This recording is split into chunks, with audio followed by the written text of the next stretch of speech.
Boom, we are live. Hello, SeeJeanty, Chris Jeanty, SeeJeanty Media here. It's been too long since we've had an opportunity to conversate, connect directly.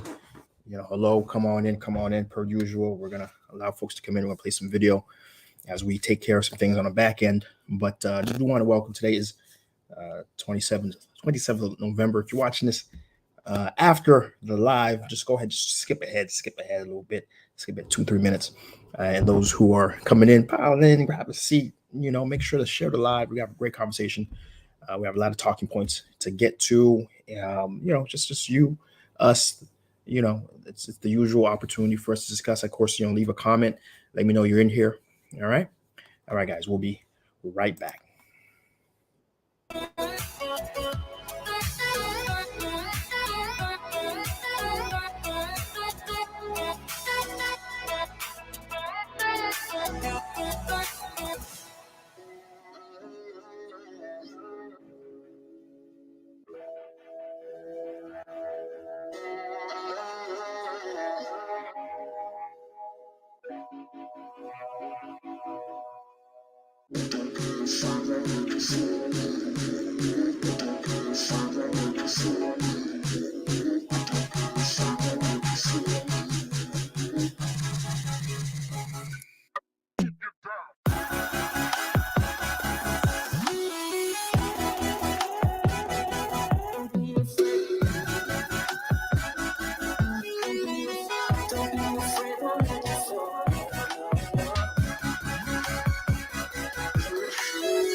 Don't be afraid, won't let you fall, girl.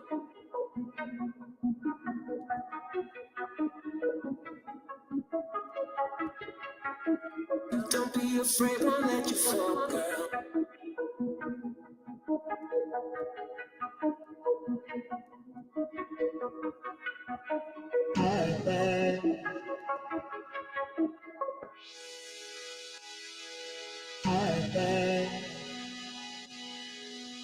Don't be afraid, won't let you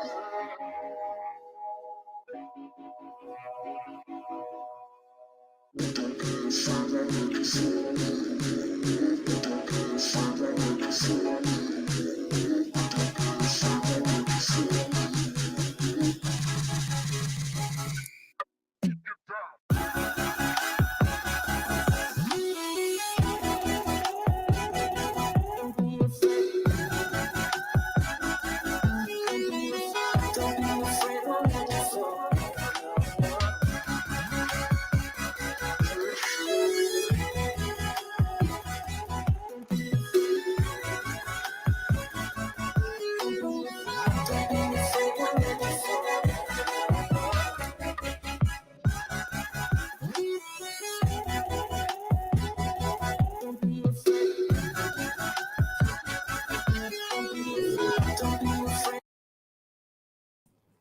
Boom. And we are live streaming on YouTube, Facebook, Instagram, Twitter, all of them, all of them. Hello, hello, good morning. 27th of November. I want to say what's up to Bounce Bougie in the chat. Anyone else in the chat, do drop what's up. Sunday. We haven't done a Sunday show in a while. Usually we do these on Saturday. Usually we do these on Saturday, but thought I'd go back to how we used to do it. Sunday was just a little more convenient this time around. But I do want to, say what's up. Do partager live la, share the live.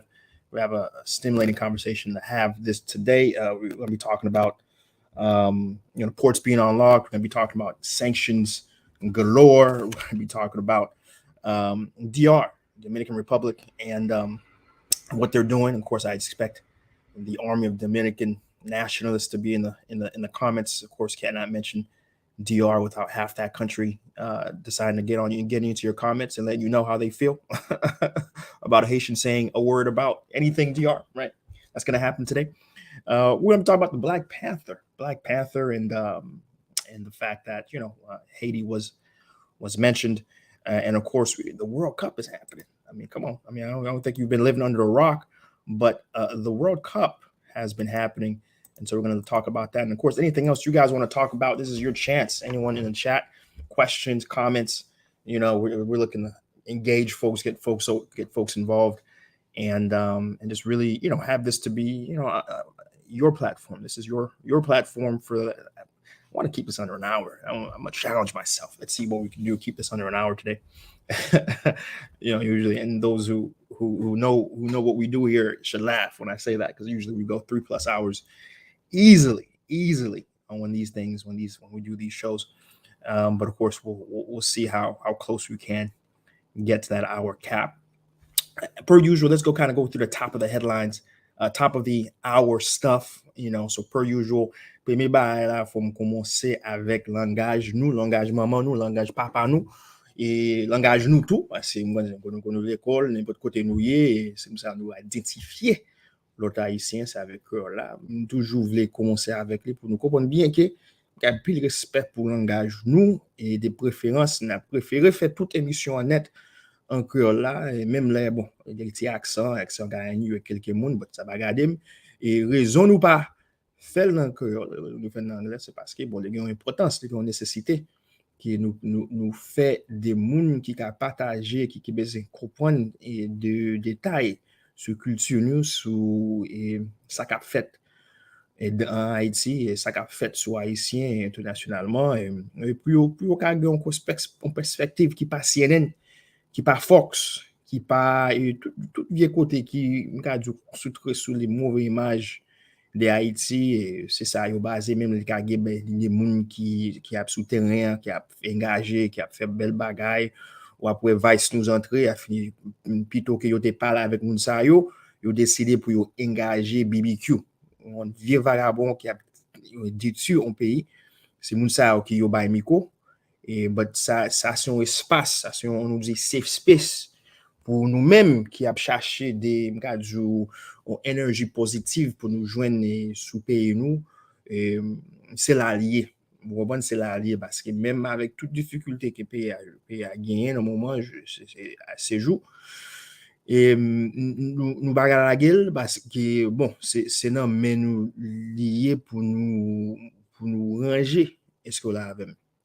So, nous faisons dans l'autre langage parce que c'est pas celle nous-mêmes qui a fait, ok? Et nous avons besoin d'une équipe internationale, même des salines avec tout gadjou féleté l'idée gagnant pour noaïste, ou bah ouais il qui des polichou et pour la monde qui saute pour l'agneau, pour qui ça? Parce que vous avez goumé avec. So, nous là pour nous engager tout le monde qui a goumé avec nous, ok?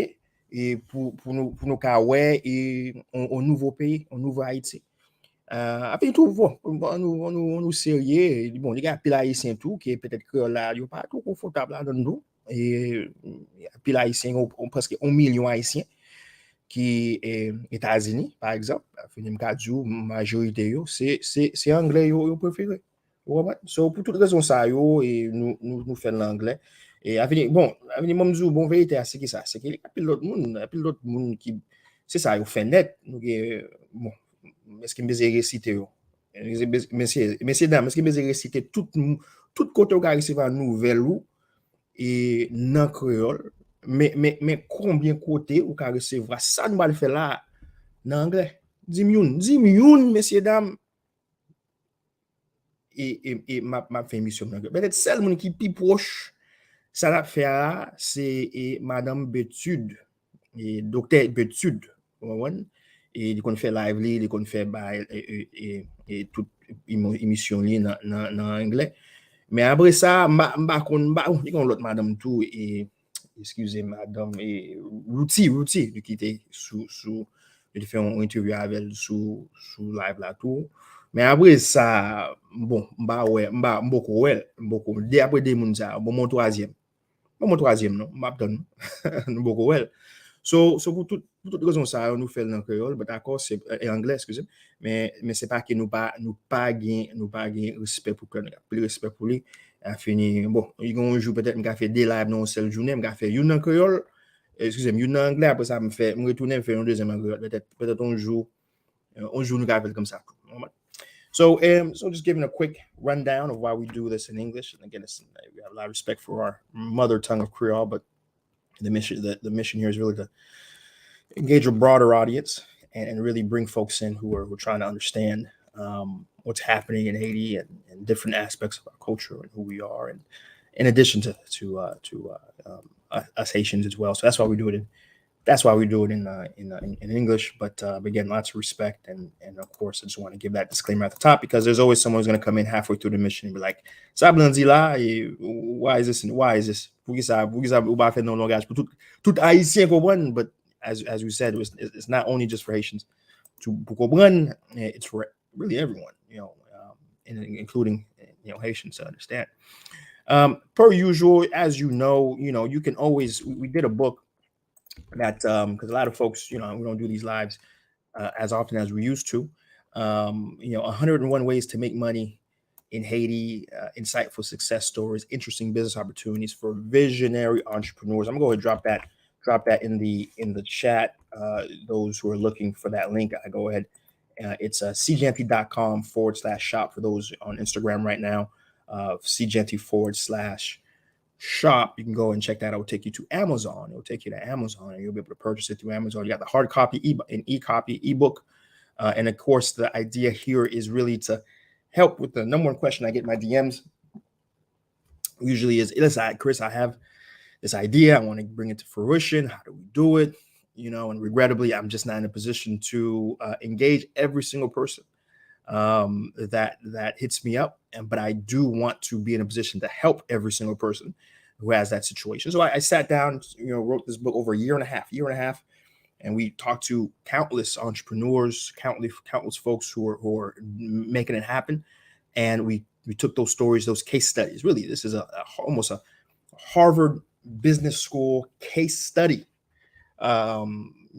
session in this book of folks doing it. And even with the recent difficulties, the vast majority of these folks are still kicking, are still pushing, are still making it happen. And if they can succeed in incredibly trying times in Haiti, why not you? And that book's there. Do go check it out. Give it a read. It's the holidays, by the way. It's the holidays. Holidays are coming up.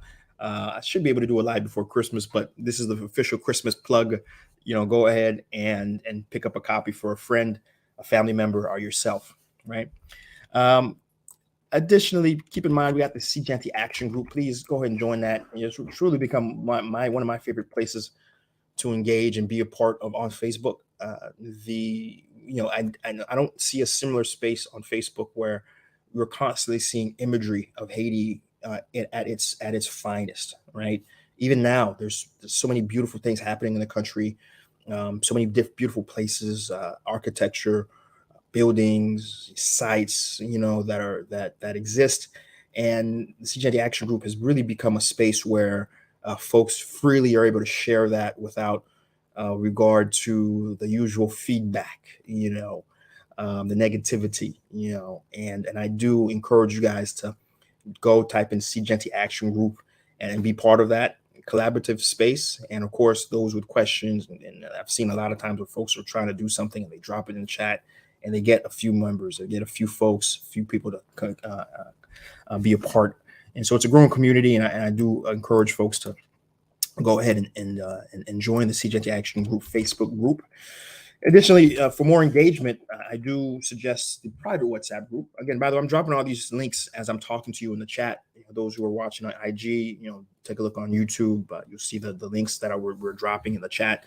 So the private WhatsApp group is a space. It's called sort of our Patreon. It's our Patreon that allows SeeJeanty to do what it does, because we have a whole team, of videographers and cameramen and drivers, and it's just not some guy, even though it's just a lot of times this guy on screen, but it really is. We really do have a team on the ground in Haiti that is producing, the content, even when I'm not in Haiti, that they're still producing content, and that takes funds. We're not Mr. Beast. We're not dropping, a million views, even though we should be, but we're not dropping a million views and making buku AdSense, right? A lot of what we do is fully dependent on what this group provides. You become a member, you join this WhatsApp channel, you're in a community of 40 plus people who are similarly engaged in doing things in Haiti. And of course, I'm in there. I'm engaged. I'm talking, I'm directly assisting. However, folks, have trying to do something. I bring my contacts, I do what I can. I provide information as much as possible. And the dialogue that happens in there on a day-to-day basis is truly some of the best. Half the time I'm being informed, much less, so do consider becoming a member of the SeeJeanty private WhatsApp group. It's a PayPal related subscription, service, and it gives you, and I will give you access and bring you in. So do consider that. It really helps us out. And again, I really do think that, and I hope, and folks have said that too, that they get more from the private WhatsApp group than they give back in, and that's always been the goal. I believe if I'm going to ask for $1, I want to make sure everyone involved gets $10 back, right? And on top of that, it's good to know that you are directly responsible for the content that's being generated. So that's all part of it, right? That is all part of it, right? Hyperodistribution.com, it's doing fantastic things. It's an organization that has been founded strictly by the Haitian diaspora, right? We raised upwards of 150,000, right? And we're doing fantastic things. We're looking to probably cap off the year, not probably, you're going to cap off the year of over 300 grand in revenue, top line. And with the ports reopened, we're really surcharged to do incredible things in the coming year.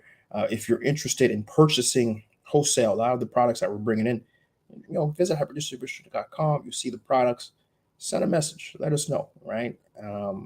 Because the goal here isn't not only just to show the imagery of Haiti, but also get our products out to the world, right? Get our products out. And that's a direct way, that we know Haiti will change, is when we're producing in the country, not only for ourselves to self-sustain, but also, becoming a player in trade, right? As we should be, right?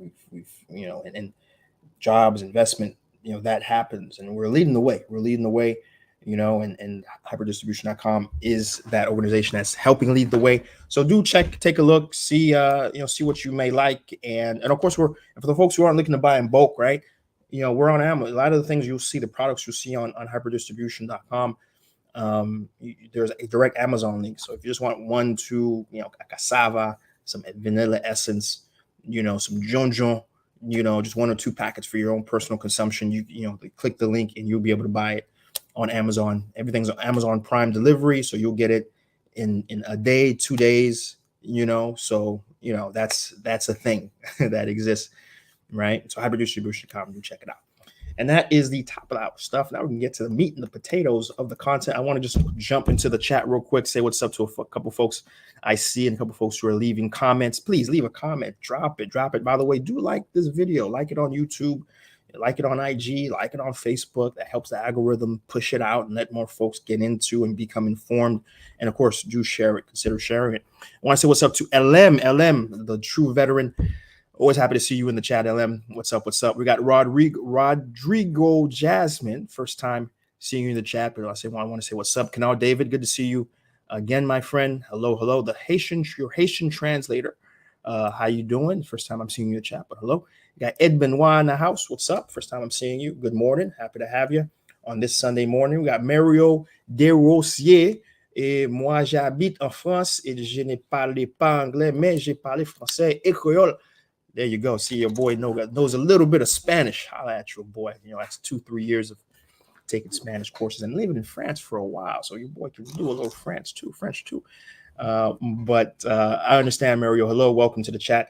And for little English you could pick up, perhaps, thanks for sticking by. And one of these days, yes, we will, have a full Creole show. In fact, maybe that's what I'll do next Facebook Live. I'm going to do a straight Creole show. How about that? I think I'm going to do it. Just kind of the final end of the year kickoff live is going to be an all Creole live. Oh, I'm excited. Tune in for that.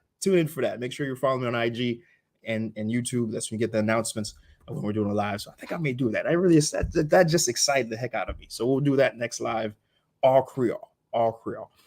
Joe Antoine, what's up? How you doing, man? How you doing? Happy to have you in the chat. We got Dennis and Fritz. Yo, how you doing? Don St. Mark, always good to see. I always see your comments, but good to see you, man, in the chat today. We have Lovins Hector. What's up? Starlink. We're going to talk about, let me add that to the conversational talking point, actually. Let me add Starlink to the conversation today. Thanks for that, man. I'm going to bring it up. This is something I want to go into much more detail. So I'll just put a pin in that. Stick around. We're going to talk about Starlink in Haiti. We're going to talk about that. So thanks for that topic, Lovins. We're going to bring that up. Stick around, all right? Let's see who else is in the chat. Who else? We got a Neo Maxim. What's up? Hello. Welcome to the chat today. Let me drink a little bit of water.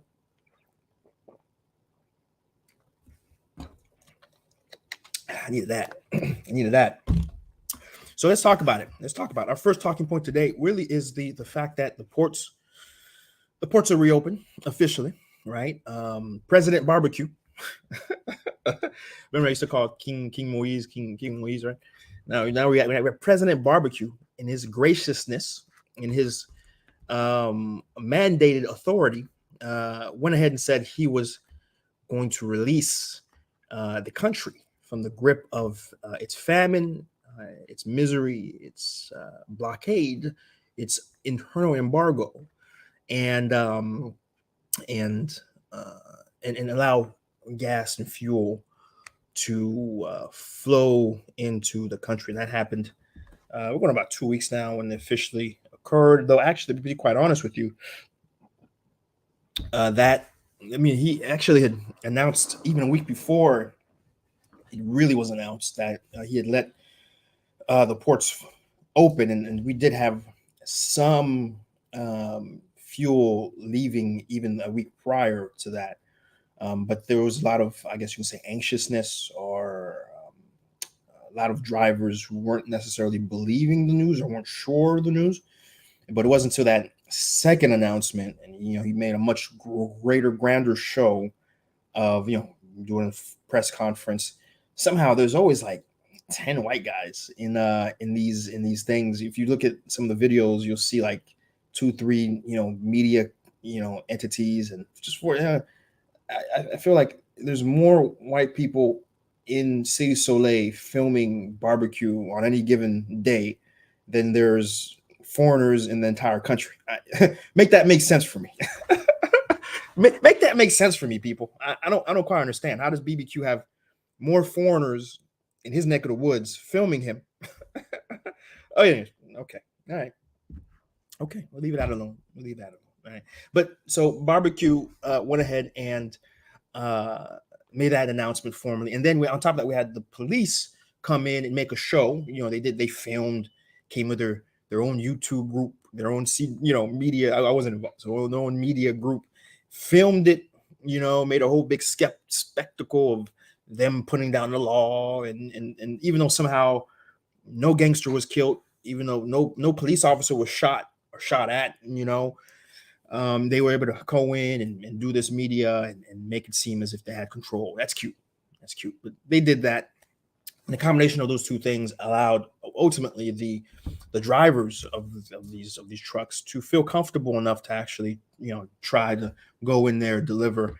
And we've been in a state where, and actually one thing I will commend the government of Haiti. I'm gonna give them one for those who say I don't commend the government at all. Okay, you time it at 10:48 a.m. On November 27th. Time it. Okay, time it. I said the government did something right, and what they did right was they actually started delivering at the different gas stations, but they made a point to not allow the gas stations to open until about 3 days after. They started delivering on like a Wednesday, Thursday, but they said no pumps will be open until Saturday to avoid, what we were seeing, which is just, people rushing gas stations. So what they did was they delivered it at as many gas stations as they could, and then opened them all at the same time to diffuse that rush that did happen, but it didn't overwhelm the ones that got gas first, right? And I got to say, that is one of the rare instances of pre-thought and organization I've seen in the 5 to 6+ years I've been in Haiti full time, and we got to take little wins. When you have a baby and the baby starts walking and doing little steps, you gotta encourage that little baby. You gotta encourage a little baby. You gotta give that little baby a little bit of confidence, and that was a little positive that I gotta encourage the baby government of Haiti. Good job. Tap it on the head. Good job. Being facetious, but I'm extremely serious, regrettably. And so the gas went out. As I'm talking to you today, folks are still able to get gas relatively easily compared to how things were. Now, of course, the gas prices went up.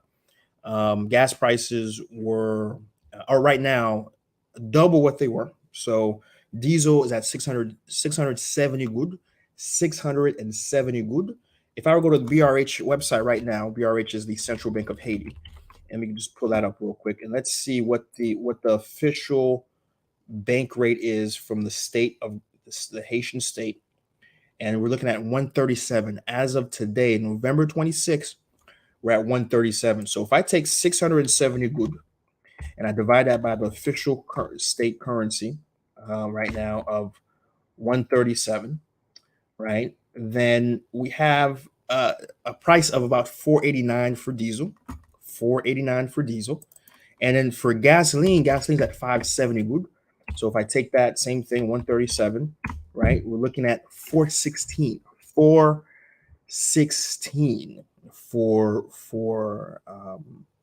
gasoline.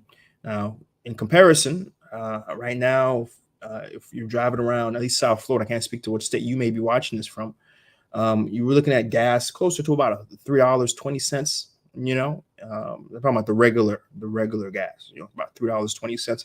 So in Ireland right now, it's just very close to about $1 more than what you'd find in Florida right now, right? And certainly a lot more comparable to the other islands on the Caribbean, right? Now, the one of the things that certainly was problematic for a lot of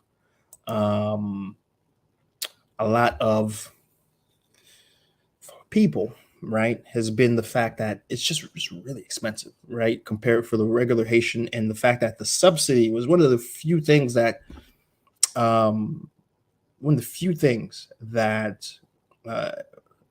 was the government helping the people, right? When you have a direct subsidy that was, helping every sector really, because every sector uses gasoline and fuel, from hospitals to tap drivers, and tap drivers, when it's cheap for them, you're seeing much cheaper fares for the majority of people who use taps, who use motos. So that's a subsidy on transportation, right? For remember that the country, the government doesn't provide public transportation, right? So that is in a way where the government was directly assisting in public transportation, right? The police, at the end of the day, they're having to buy gas, at a rate that is equal to what the market rate is, right? Firefighters, the few firefighters, that exist. So, those puppies use a lot of gas. Markets, the markets, they're buying diesel to run their generators, right? And that also is a intensive fuel intensive activity, right? And I mean, again, every sector is affected. So one has argued that, given that the state doesn't do anything else, they have an obligation to continue to subsidize the fuel, right? I am of the camp where, quite frankly, in every other country, fuel, gas, is actually a revenue generator for the state, right? When you look at, for example, America, when gas is sold here, actually the government makes money, right, through taxes on gas. You understand? And they then, for the most part, a good amount of that gas generated tax goes to roads, road construction, road maintenance, right? Right. It goes to keeping up the infrastructure that allows, what the gas goes into to move around and do different things. You see, and so I am, as an economist, I have to go for the financially prudent route in anything that exists. That is how it should be in Haiti, right? But most importantly, what I'm waiting on what.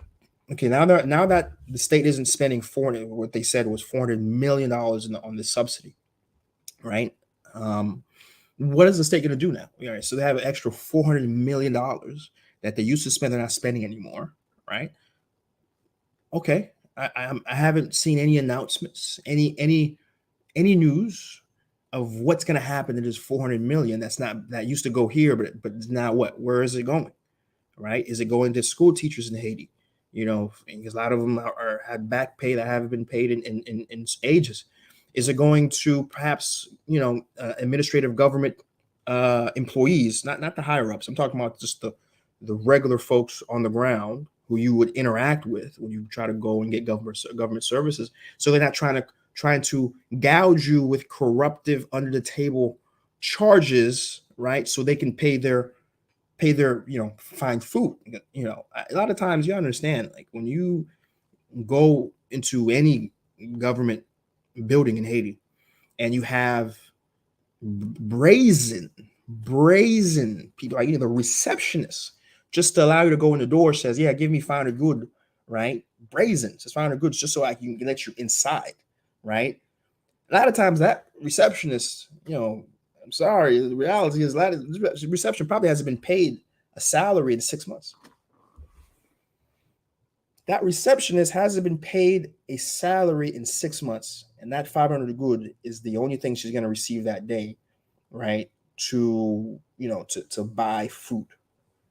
This is Haiti. This is the reality of Haiti, my guys.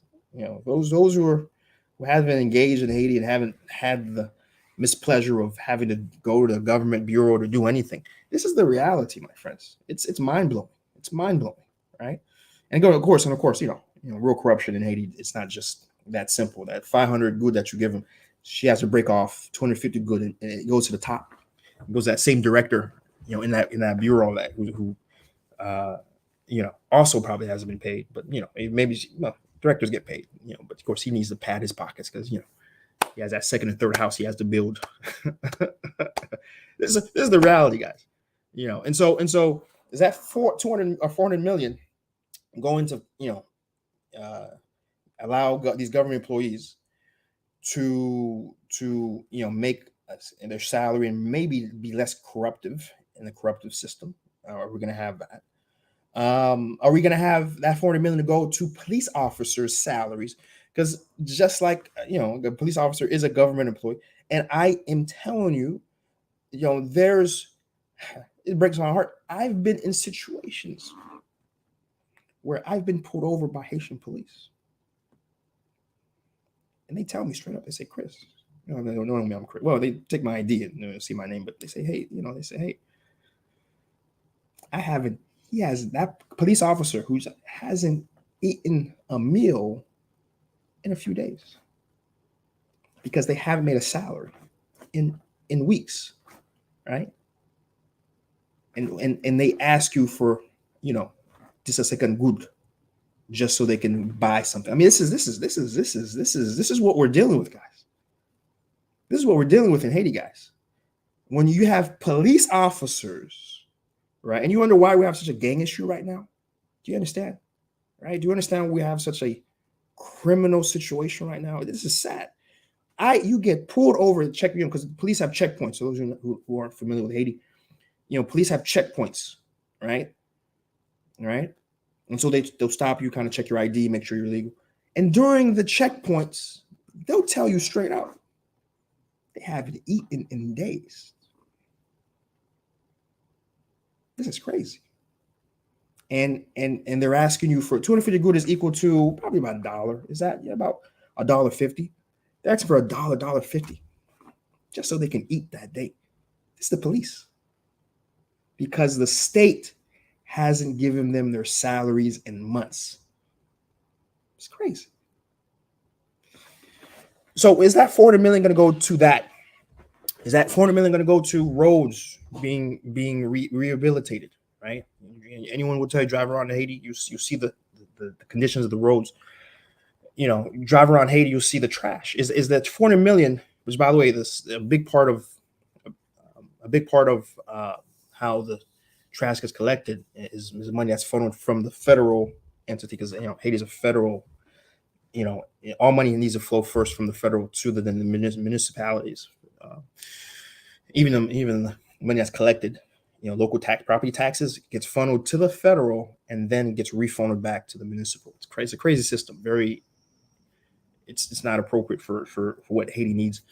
And so that $400 million, is that $400 million going to go to? Is going to go to? Let me go ahead and D&D this. Calls are coming in. Is that going to go to trash collection? Right, a big issue. So that's what I'm waiting to see. At the end of the day, I'm waiting to see, where this $400 million goes. Right, but the ports are reopened. And it was getting dire. In fact, I did a video as soon as I touched down in Haiti about 2 weeks back.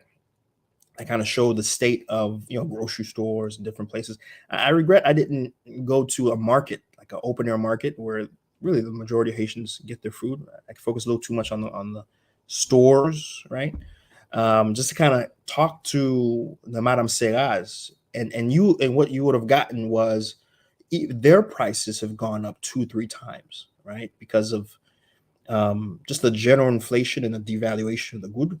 But more importantly, so much of what gets sold is imported, and supply demand. There's less supply of what's coming in, and thus you had an increase in the price by multiple times. Right? Even myself, I remember back in 2018, 2017, I used to $50, 50 US, used to take care of me for 2 weeks. Just one single guy. I do have home help when I'm in Haiti that helps cook and stuff like that, because I'm running and gunning all across town doing different things, and the person who cooks for me would take $50, and it would last 2 weeks. Right, that was back in 2018ish, right? Up until about, let's say, last year, 2020, 2021, that it had to be $100, right? 100 US. To buy the same type of food that they used to use to cook for me. This is me. I'm not even talking about when my wife's in town. I'm not even talking about any of that. Just for me. Recently, like this past trip, 150. It has to be 150. 150 now is what I'm having to pay, and it's not even really 2 weeks. It's like for about a week. I'm having to pay 150. You know, how many Haitians have 150 US to spend on food for a week? And yeah, okay, yeah, oui. Nèg la gen go vent, okay? Yes, et bouche la douce, you know? Yes, poke fun at me, that's fine. But still, even if I were to half that, okay, that would be 75 for a week. You know, prices are crazy. And what you're seeing is, for the majority of Haitians, you're seeing a reduction in calories consumed. You're seeing folks, Haitians are eating less, right? And the quality of what's being consumed is less as well. You know, cheaper, you know, food, the quality of the nutrients are going down. And legitimately, and you know, you're seeing in the biggest binovilles from Cité Soleil to La Saline, you know, Matissan, you know, you're hearing real cases of famine, right? Real cases of folks not eating because they already were, you know, stressed financially because you know Haiti's overall state, but then you have the situation where you have um, prices going up through the roof because the ports are closed, right? The ports are still slow to, you know, there was a lot of food in the containers that were there that were locked that were being dispersed. I know there's boats that are starting to come back in now. But the reality is, you know, it's still a very volatile situation around the ports. As I'm talking to you now, because that's my business, I'm an import exporter, right? It's my business, so I have to know these things. Right now, as I'm talking to you, so Haiti has, sorry, Port-au-Prince. Port-au-Prince has two ports that bring in where a lot of food comes in, right? 90% of all imports are coming through Port-au-Prince, right? DR has a big chunk of imports coming in through the border, but the vast majority otherwise is coming into, you know, Port-au-Prince, Port Filafito, and then Port Saline. But really the bigger import route is Port Saline, is the port of Port-au-Prince. Okay, and as I'm talking to you now, Port Lafito is inaccessible because there's been a recent flare up of gang war activity, right? And as I'm talking to you today, because as of yesterday, if you guys are following the news, there was a gang leader under G9, right? The G9 Barbecues gang.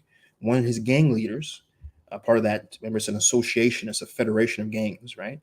One of their leaders were killed by their own people, and one of his lieutenants killed him. And the story I've heard is that and this is gruesome stuff, by the way, guys. It's, you know, what I'm hearing is, you know, his girlfriend or wife was cheating on him, and so T Junior kills his girlfriend or wife, right?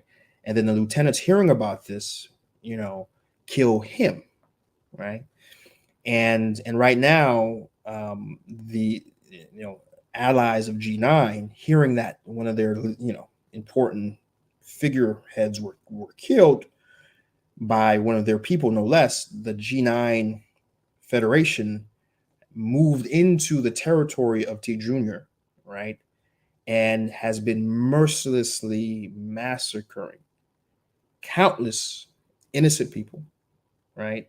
In addition to, you know, those who they feel is responsible for killing T Junior. This is the stuff of this is gruesome stuff, guys. This is, you know, Game of Thrones has nothing on what's happening in some of the poorer areas in Haiti. I'm telling you, this is you can't make this stuff up, right? And per accounts that I'm hearing through the grapevine right now, you know, we have dozens innocent, you know, from children, from women, countless who are unfortunately not with us right now, right? And because of this flare up, you know, right now as I'm talking to you, even Port Saline CPS is inaccessible right now, right? So yes, the ports are open, right? But we have, you know, at any point in time, as we're seeing right now, the ports can also be inaccessible, right? Because the gangs decide to fight amongst each other, right? And the police, of course, are totally, we just talked about how ineffective the police are, right? And And speaking of police, I think I put a question mark. Maybe I'll add the recent arrest of Joel Kawoli to the conversation today. Maybe I'll talk about that. We'll talk about that maybe. I put that in the maybe. We'll see what time it is when I get to that topic point. Right.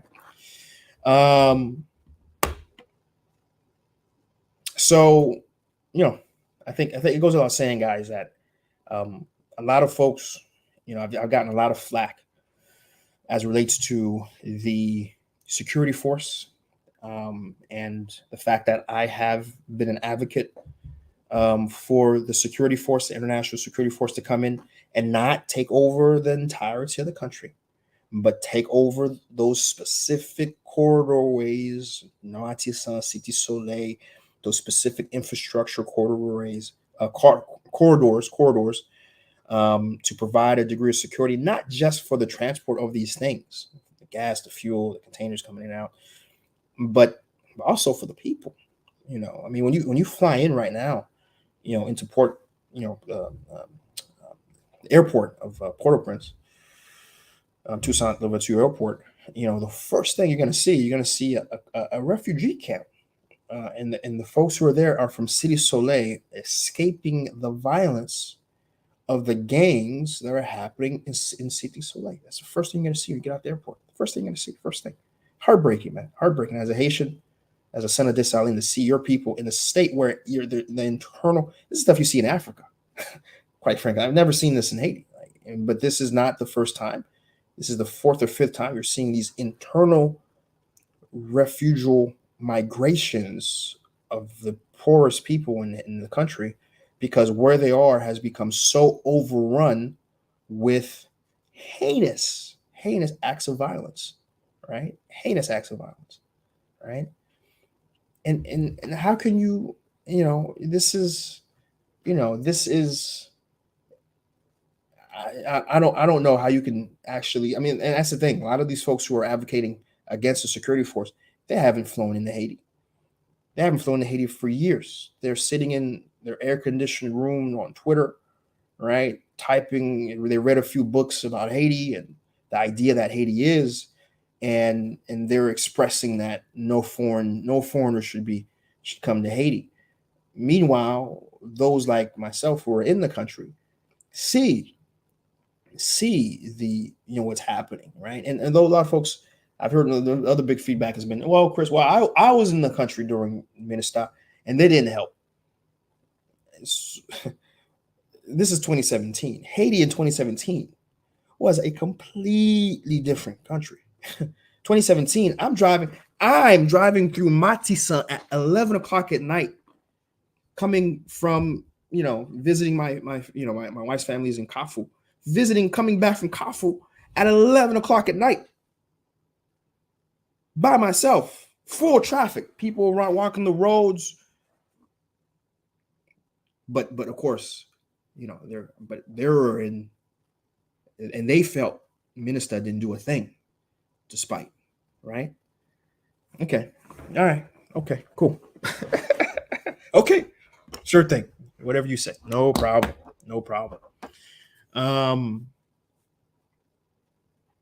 No, it's bad. It's bad, guys. And but we'll see ultimately what happens. We'll see this bit of small overall piece we have, how long it lasts, and how long these flare-ups in terms of violence, in terms of what's happening right now in this T Junior situation, how often that happens, right? Is it off and on for a week and then good for 3 weeks? What's this? This is, quite frankly, I've talked about this to folks in private. We're in new territory when it comes to Haiti. Like, what we're seeing right now in Haiti is we're really in a new era. I mean, for as long as I've been in Haiti and doing what I've been doing, I have to say it. I have it. I feel like there's a cultural shift happening right now in Haiti, in Haiti, right? Where the violence that's happening is,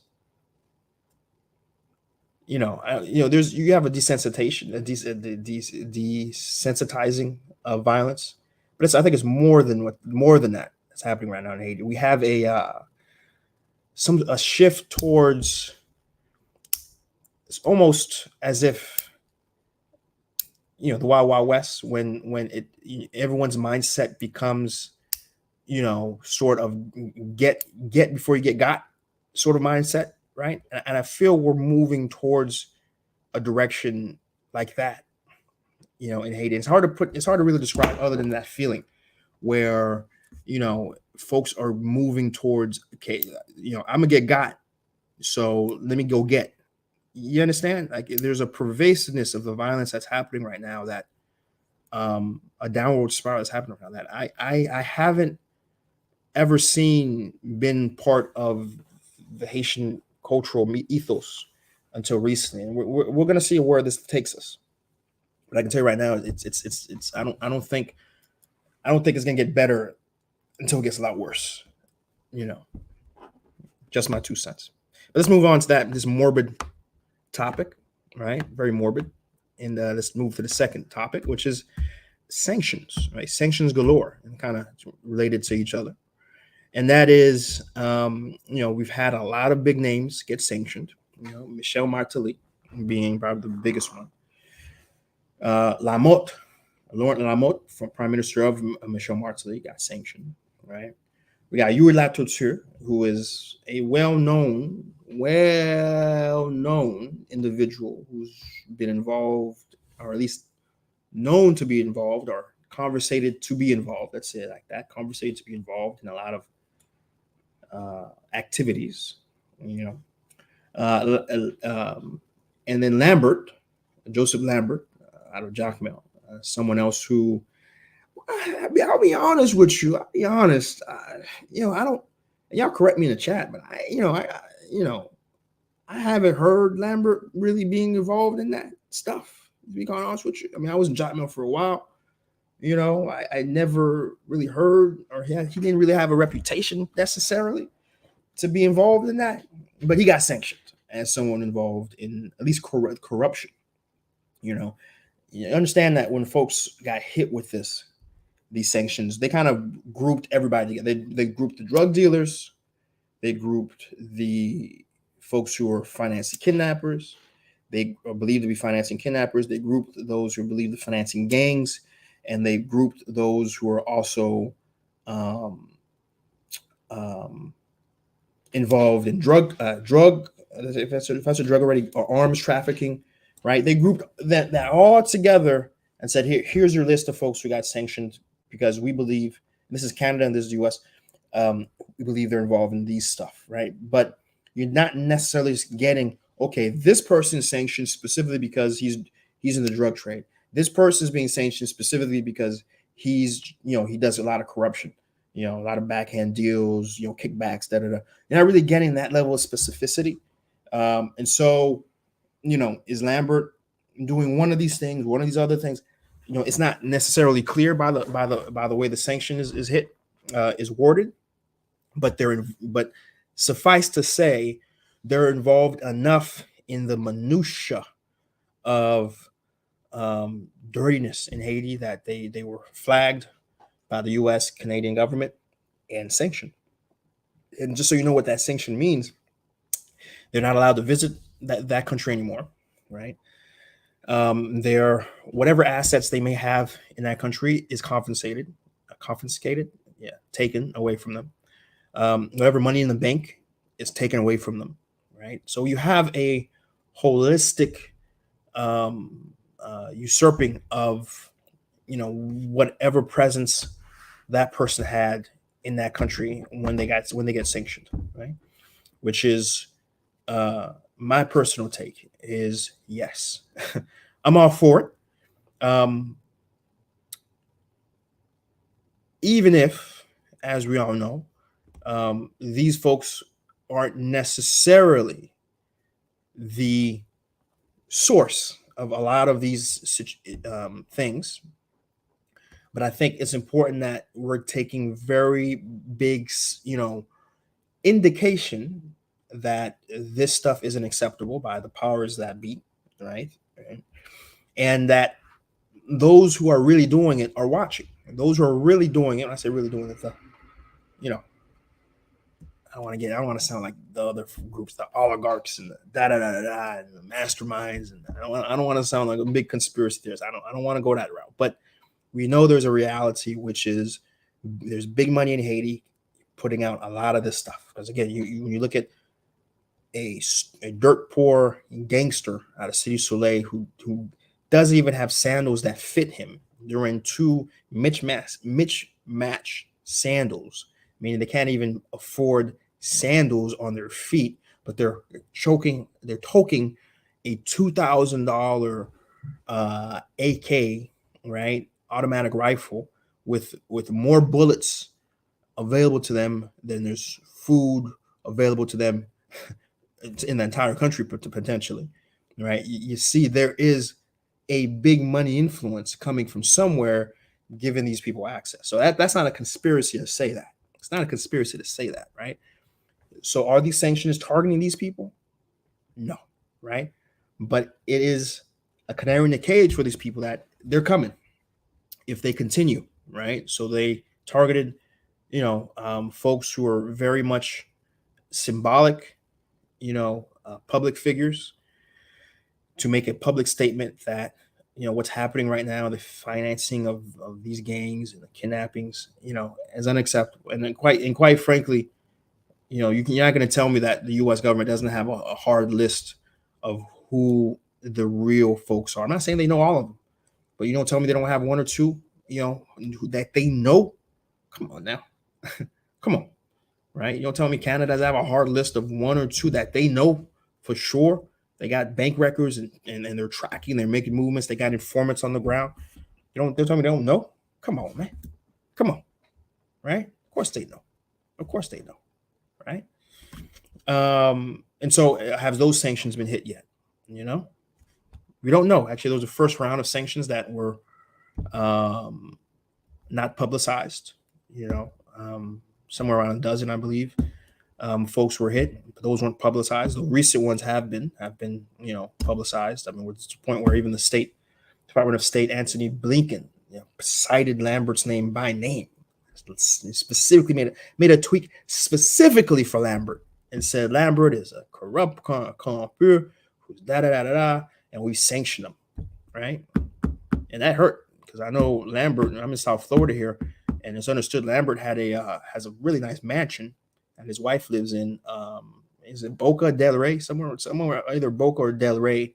Really nice, from what I hear, really nice, big mansion, nice big, multiple rooms, gated entry, the standard package of residence for any, a large corporation of a small third world country, comes with the package, comes with this, comes with the position, it just happens, as soon as they get elected, just happens.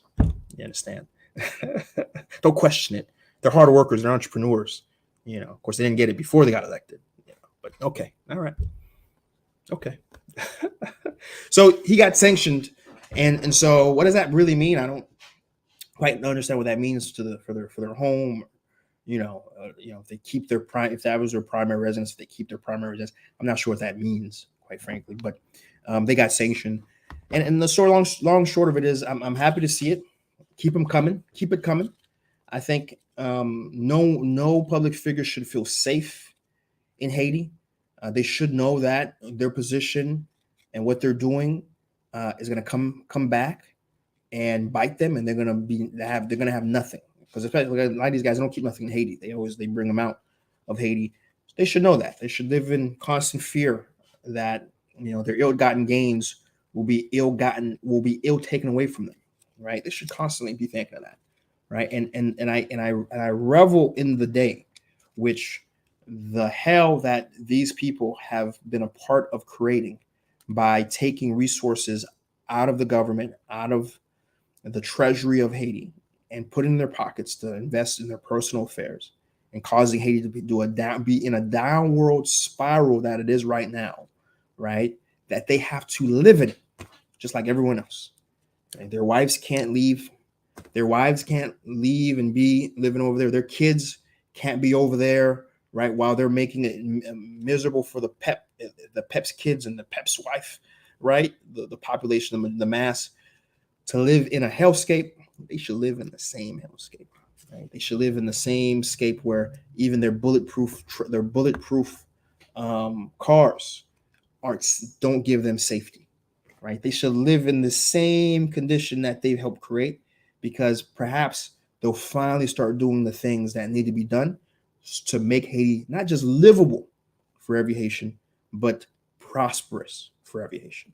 When they can't leave, or maybe the only way they can leave is like the way they were making everybody else leave on a banana boat. When the only way they can leave the country is by the same way they're forcing so many poor Haitians to leave, which is on a banana boat. Maybe, just maybe, you start seeing a change in Haiti. That's right. That's right. Mm-hmm. Now you target one. Again, you got some public figures. Great. Get one or two of those oligarchs. You cut their visas. You understand me? You're gonna see a change real quick.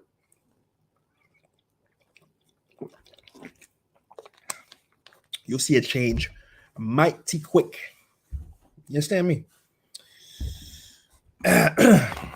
So yeah, that's the brunt of what I want to say as relates to sanctions. Let me pause right here. Before I jump into other topics. I haven't give IG any attention. Let me just kind of skim through IG real quick and see what folks have said. We got Guy, Alex, and Jean Fit. Live just about just current events that was happening in Haiti. Eve Harry says, but do gas prices there reflect prices internationally? Yes, they do. That's effectively the market price, even though if it goes down, the market price doesn't, the price in Haiti doesn't go down either. It only goes up. It's funny how that works. But in any case, it's at a price point now that, the Haitian state isn't subsidizing in at 400 mil a year. We got Chatlin BNM saying it'll be difficult for the city to do it, but I swear Undale, it's so impossible. There's enough land to grow food, sustainable. Undale. Here's the thing about Undale, guys. Yes, Undale is safer, it's more peaceful, but it's inhumane for us to just kind of write off. How many Haitians are living in Port-au-Prince? 2 million, 3 million. It's inhumane to just write them off and say, well, just leave Port-au-Prince. Well, it doesn't quite work that way, right? And so we kind of, it's important to fight for the livability of Port-au-Prince, because we just can't write off millions of Haitians who are living. I mean, look, Cité Soleil by itself has 30,000 people in it. So we're going to write off 30,000 Haitians for what? Because they have the misfortune of having to, or their parents left the fields to come to the big city for a better life. You see what I'm saying? We got to think about that. We got to be cautious of that, folks. Who else? We got the Jama Joseph saying cities getting control and need international help. Yep. And a bit of conversation happening in there. And let's jump in the chat here. Let's see what folks are saying. Let's scroll up a little bit. Let's see. We got Ravi Ram. From where are you, sir? I am from Haiti. Is the fuel situation better? Just talked about that. Special hello to the wife and the daughter who's watching the live right now. Shout out. Saw your comment. We got Winsky Tarosi here. Thank you, brother. Appreciate it. Love and life. Good morning. Right back at you. D1. Why do I have to continue? I wish I had an answer for you. Because they feel they can get away with it. I think we're seeing the right actions from the international body. Finally, that's moving things in a direction that at least the feeling of impunity is starting to erode, right? I'm not saying that they're still impugned, but the feeling of impunity is starting to erode, and that's a step in the right direction. Is it enough? Certainly not, right?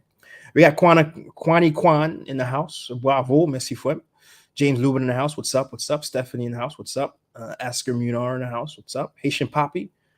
Percentage of the funds needs to go to the public septic tanks. I totally agree with you. I totally agree with you. The fact that, right now every property has to dig a hole in their property, and that's where all the pool and fecal matter. I mean, I'm just thinking, a lot of water in Haiti actually comes from, wells, and you're having the situation where, this fecal matter is going to trickle down somewhere. It's going to trickle down into the water supply that's underground. You understand? And then you wonder why cholera is a persistent problem now. It's things like that. But I agree with Haitian Poppy 100%. What about the tax monies lost at Dominican Haitian borders? I heard the loss for contraband. Basically, the fact that a lot of goods are coming through and not being taxed. That is a big issue. Totally talked about that in the past. Certainly. Beautiful Forever. Haitian News isn't giving information about Junior's death. Yep, that is true. Okay, no white journalist is what LM is saying, or I'm corrected.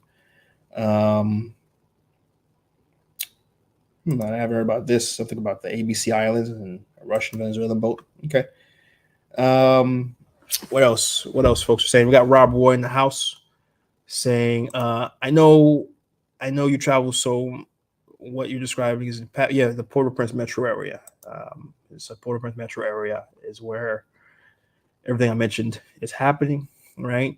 Welcome to the channel. Definitely subscribe and hope you stick around. Sat Yam Rai. There's been some accusations in the past. Okay, all right, from Lambert in the past. Haven't heard that. Let's see. Okay, something about sanctions. Yeah, definitely one more. Haiti Ini is with me with the sanctions. Let's see what else we got. Lucen Colma in the house. Certainly appreciate you. Thank you, sir. Is now a good time to buy land in Haiti? No. Quite frankly, no, because a lot of the best places to buy land, are currently, gang control. So I'd say no. I'd say wait until the security situation in the country improves. I mean, buying land has always been one of the most insecure things you can do in Haiti, given just the lawlessness that exists in that space. But especially now, I think you should not do it for many reasons, and related to security and what I just mentioned. I'd say sit tight, keep your money saved up, and then wait for a positive burst of security in the country before making any big moves, like buying land in particular, is what I would consult you to do at the moment.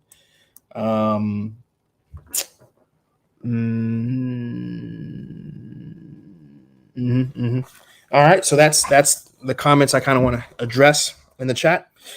So next talking point really is Dominican Republic. Dominican Republic. Oh no. Oh snap. Oh snap. I can hear the Dominicans running to their laptop right now. I can hear them running to the laptop right now, getting their fingers ready to call me every kind of word in their book, right? I can hear it. It's crazy to me, man. It's crazy to me that Dominicans think I don't like Dominican Republic. They think I'm some kind of anti-Dominican, etc. Like it's crazy. I remember the video I did with oh man, am I forgetting his name? Philly Dom. I did with Philly Dom. I was in the DR. That's probably maybe the third time I ever been in the DR. Very briefly, and Philly Dom was there too. And the comments were, man, vicious. I felt bad for Philly. Philly had to spend half his comments defending me from, the Dominicans who follow him, right? And saying, oh, why is he here? Da, da, da. He should be in this country. It's like, yo, I don't have, for the country of Dominican, but the country, which sits on the same island, Hispaniola, have nothing but positive vibes for Dominican Republic. That's number one. I gotta say that's number one. The Dominican people, for the most part, the majority, and let's be honest, I know I got a lot of Haitianismos in here too. I don't want to, can't stand a Dominican from a mile away, but the reality is the vast majority of Dominicans are cool, chill ass people who don't care about where you're from, don't care if you're Haitian, not Haitian. You know, they'll fuck with you. Excuse my French, right? But they'll they'll do business with you, work with you. The vast majority, cool people, right? The ill will, I guess, if there is one for me, is the Dominican government, right? The Dominican, very different from the Dominican people. The Dominican government, for one reason or another, feel they're able to stay in power and stay within their space of operation by doing the easiest playbook that has ever existed when it comes to politics, which is blame the other guy, right? Blame the disenfranchised, right? Blame the poor for their own issues and the entire society is their fault, right? Blame those migrants who are coming in for a better life, right? Blame them. They're the reason why the Dominicans themselves, again, don't forget, guys, Dominican Republic, it's a developing country too. It is, quite frankly, a poor country too. You gotta understand that.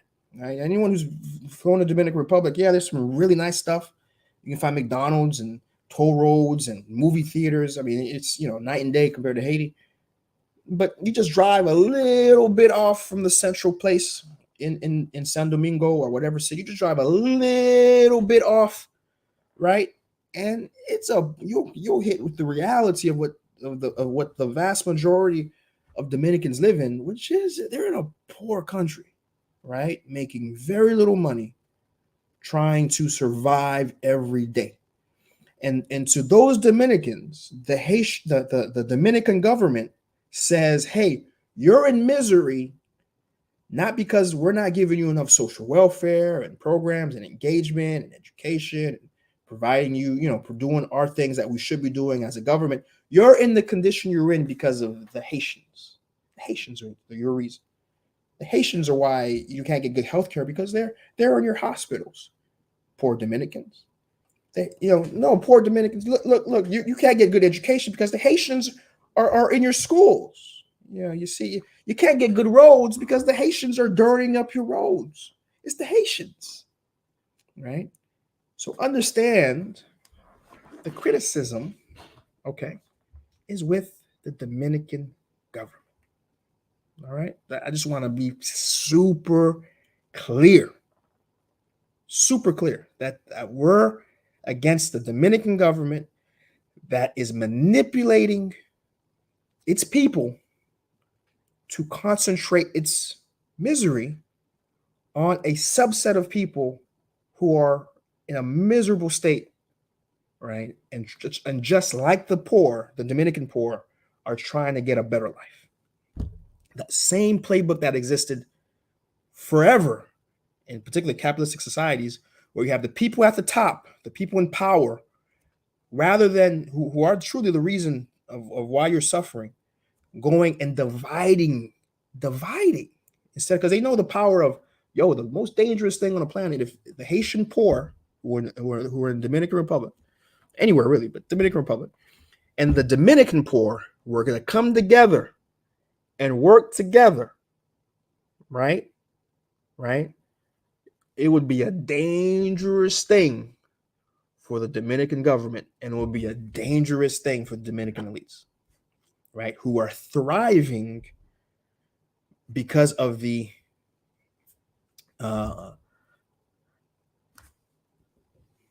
because of that Haitian Dominican poor right there.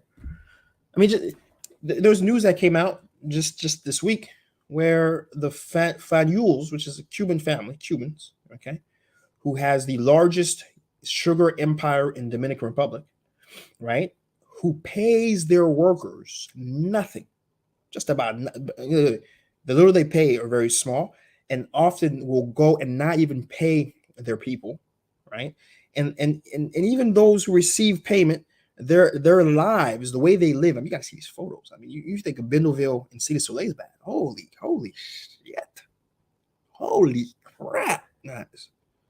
To see the situation where how these a lot of Haitians, a lot of Jamaicans. I didn't know there's so many Jamaicans. There's some Jamaicans in DR, some Venezuelans, other types of people, but mostly Haitians. Some poor Dominicans too, right? Some poor Dominicans too. We forget this. A lot of folks don't talk about this. There's poor Dominicans cutting sugarcane too, and they equally get abused, right?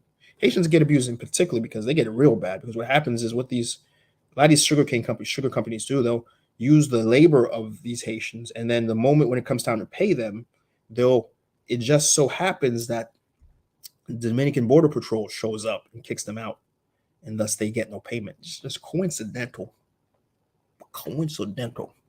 This happens, right? Yeah. So Dominicans, native Dominicans don't get that, right? But what's even more insidious in this situation is you have the poor Dominicans who are black-skinned who are being kicked out as well, along with Haitians. All right. I'm saying all this to say Dominicans are as big of victims in this structure set up by the Dominican elites and the Dominican government, working hand to hand to suppress and stay on top of their society. Right.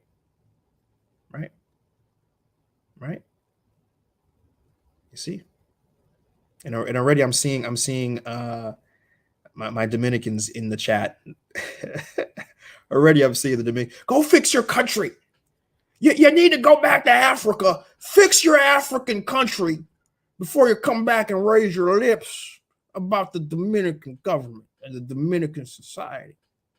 White power. You see what I'm talking about? As much as I'm trying to put the cart before the horse and before I get to the meat and potato news, I'm trying to set the context as much as I can. So I'm not painted as an anti-Dominican whatever. I still have in the chat right now folks writing and lining up and getting at me about saying anything about Dominican Republic. You see what I'm saying? You see what I'm saying? So let's get to the meat and potatoes, since there's nothing I can say that will give these hardline Dominican nationalists any peace of mind, right? There's nothing I can say. So the Dominicans are kicking out Haitians at massive numbers. And what's crazy is, and the reality is, you have Dominican nationalists who say that, well, we're just following the letter of our law. We're just following the letter of our law. They're illegal immigrants. We're following the letter of our law. We have laws in our country. They're here illegally. We're just following it like any other country. Any other country in the world.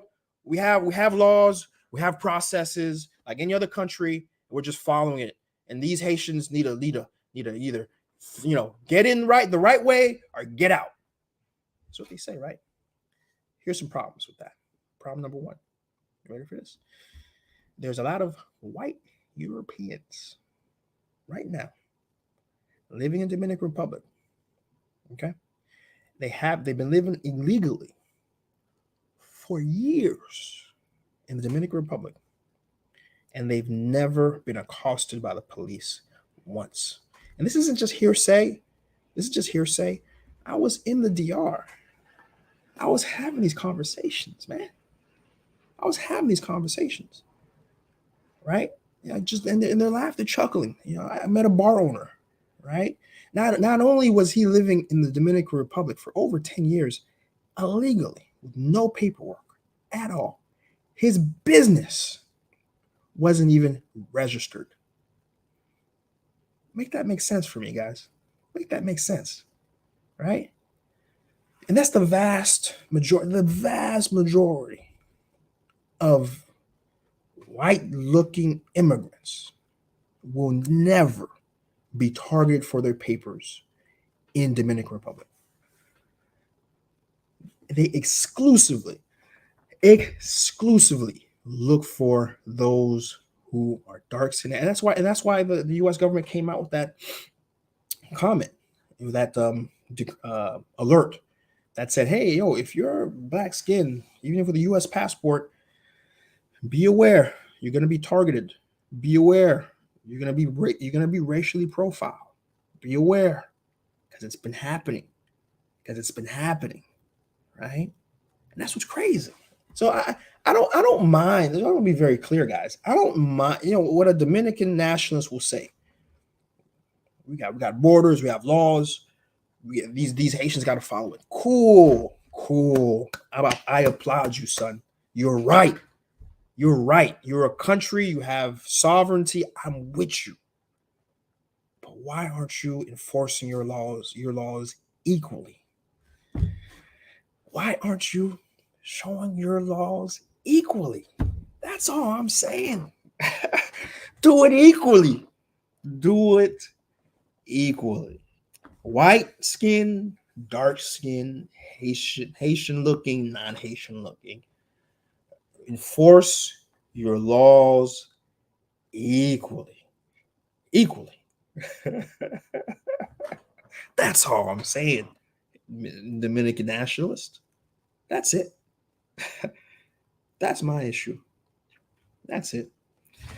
But yeah, it's been they've ramped up deportations. They're deporting everyone, anyone. There's videos out where you have kids is 5-6 years old being separated from their parents and dropped at the border. Kids, imagine you have kids. Oh, come on, kids, 6-year-old kids. You can't hold on to the kids a little bit, just kind of these connecting with their parents and deport their parents together. I'm not saying keep the kids around. All I'm saying is at least try to find the parents and deport them together.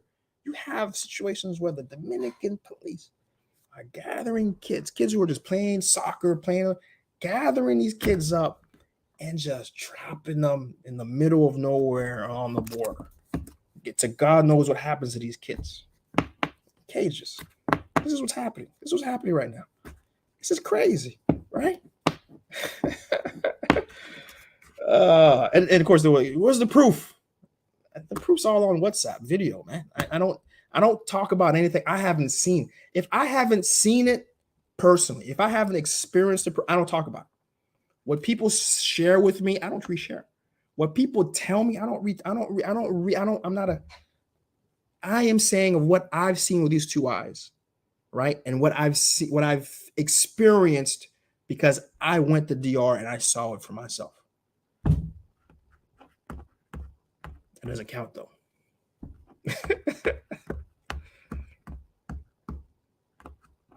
So it's really a travesty. But at the end of the day, man, I'm slow to talk about this. You'll see that on Twitter or IG. I don't really talk about it. At the end of the day, my first I did one talk about it, and my frustration wasn't with the Dominican state. My frustration was with the Haitian government for two reasons. The first being, we have a situation where we have a country that is so poorly run that you have our people in these countries, and it's not even why even talk about Dominican Republic? I mean, we have USA. Just recently, how was it last year on the border? You have these guys on horseback whipping Haitians, crossing a river. Like we saw this. This is America. This is USA. This happened in USA, right? I mean, you have situations in Mexico and Chile and Brazil. You have these incredible injustices happening to Haitians. In Turkey is another, flare-up point right now, where you have a lot of Haitians being misabused, not being paid, also similarly being racially targeted for different things. You have this flare-up, and this is wherever you go, man, wherever you go, and it's fatiguing, man. It's fatiguing. I'm telling you, it's fatiguing. To see this, and just it's like seeing your brother, like your actual blood brother, being abused, man. And as I'm an older brother, right, and seeing a younger brother, like I want to wring someone's neck. You understand? But I want to wring the neck of the true source. And the true source is the Haitian government and the fact that we have so many corrupt people who have made Haiti such an unlivable place that we have folks, even though they know the way they're going to be treated, even though they know that they're going to go to DR and you're going to have these situations that we just explained, and you have, Dominican nationalists who could care less about how other human beings are being treated in their country, and so be it, F them. They're just black Haitians, forget them, right? Despite they know this, right? That is better for them to go and try to make a life for them in these other countries than to stay in their own. And that's the true heartbreakingness for me. And that's why SeeJeanty will continue to exist. SeeJeanty will continue to fight for a Haiti that works for every Haitian. And I pray to God that I see a day where we have a situation where Haitians don't have to leave, period. I mean, I'm not even, a lot of folks say, well, I look forward to the day when Dominicans are coming to Haiti and we're kicking. Nah, not even that. I don't even believe in eye for an eye. I don't believe in that. I believe in, do better than your neighbor. Do better than the way they treated you one way. Do better than them, right? I look forward to that day when we have a Rwanda in Haiti. We have a country that's improving the lives and conditions of its population. We have the right leaders in place.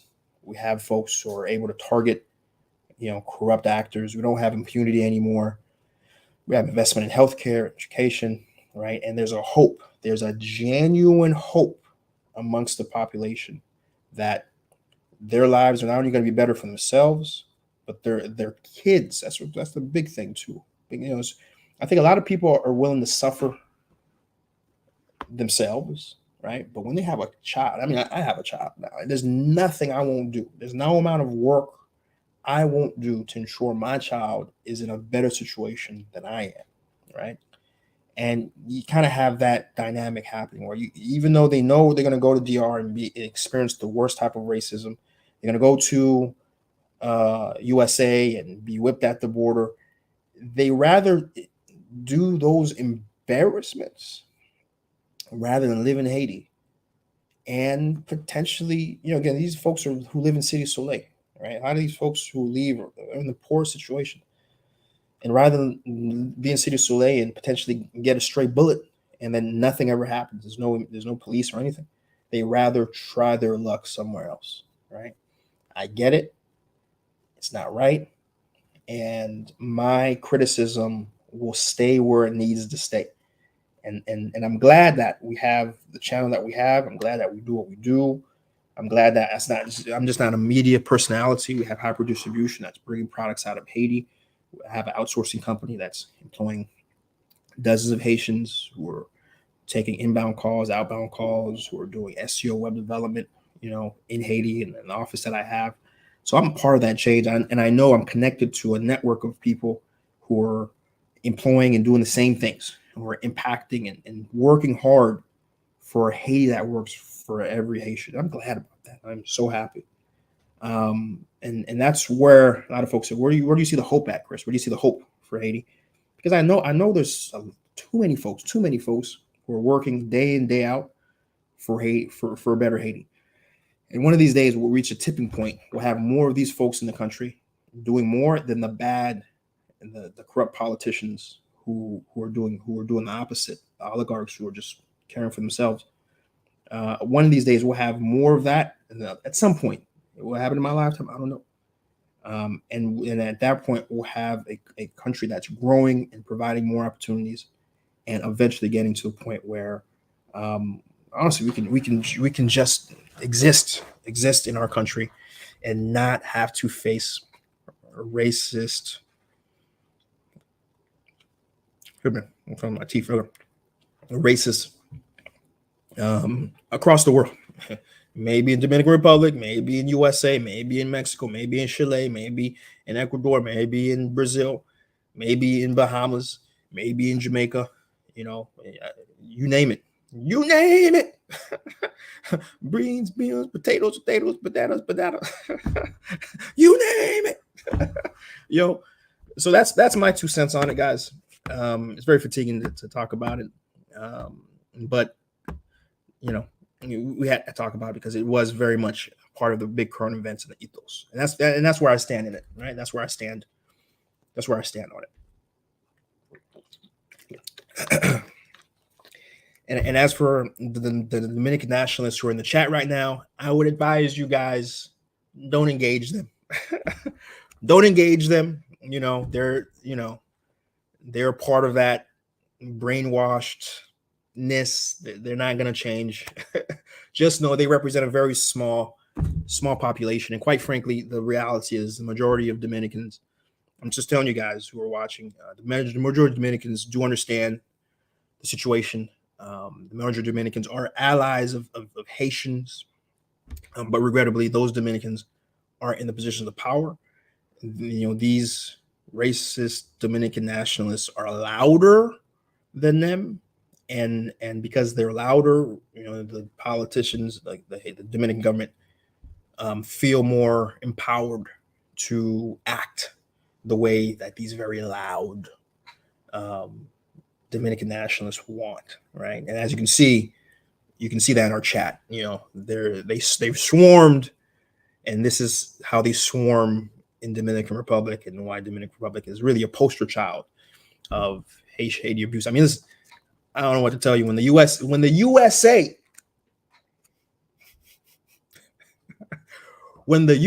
is telling you, buddy, you're being a little too much. Can you ease back on the black potato? When the USA is telling you to chill, that should be a sign that you need to chill. But you take that the way you want to take that, and that's as much I'm gonna say about that. Let's move on to the next topic, guys. A bit of uplifting information, uplifting side of the chat live so far, and we're gonna talk about Black Panther. Black Panther, that's right. Black Panther came out this night. Spoiler alert! If you haven't watched the movie yet, come back in about 10 minutes. I think we'll be done talking about Black Panther and that. All right, but if you haven't watched it, spoiler alert, we're gonna talk about the plot. We're gonna talk about the end reveal. If you haven't watched it yet, what are you doing? You're waiting for Disney Plus? I don't understand. Go watch it. Go watch it today. It's a Sunday. It's a holiday. It's a holiday weekend. Go watch it today. Right? You appreciate what what you have to see. The movie itself, I thought was okay. It was okay. I mean, the imagery was dope. I thought the imagery was dope. The fact that they incorporated Mexican culture was cool, and to see that, I'd never seen that either. Kubakan and all that, and the fight scenes. It was a visually nice looking video, right? I'll say that. Okay. The story just kind of wasn't really doing it for me. I'll be honest with you. The overall story, I'm just about the overall story arc. You can kind of tell that what the story that was going to happen and what happened.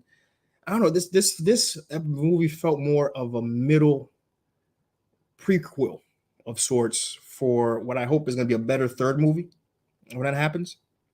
Because I know, again, the Chad Boswick passed away, and they kind of had to figure how to come to terms with that, and sort of how do I say, transition? I don't want to say that, kind of come to terms with that, and then really make it part of the story, and not just paint over him with someone else. I get it. And so it was important, but still, it still took away from the story for me, and for a lot of people. So that's important to comment, right? But what really made the movie for me was really, for the first time on a major movie. Again, a lot of folks, some folks are giving feedback. Come on, it was like one scene where people are saying bonjour, bonjour, bonjour, bonjour, bonjour, and then another scene, where Comment est Jacques Moubier or something, whatever they were saying in the back of the truck, on that scene. And that was really all there was, right? Come on, guys. Come on. I mean, I get it. I get it. Yeah, the feedback is the bar's so low, you can't accept such low bars. Listen, I'm just about 36 years old.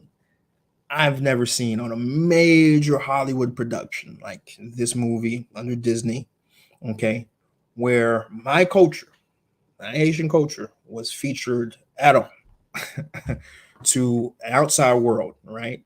To see and conceptualize something cool and dope. Okay. And so I thought it was dope.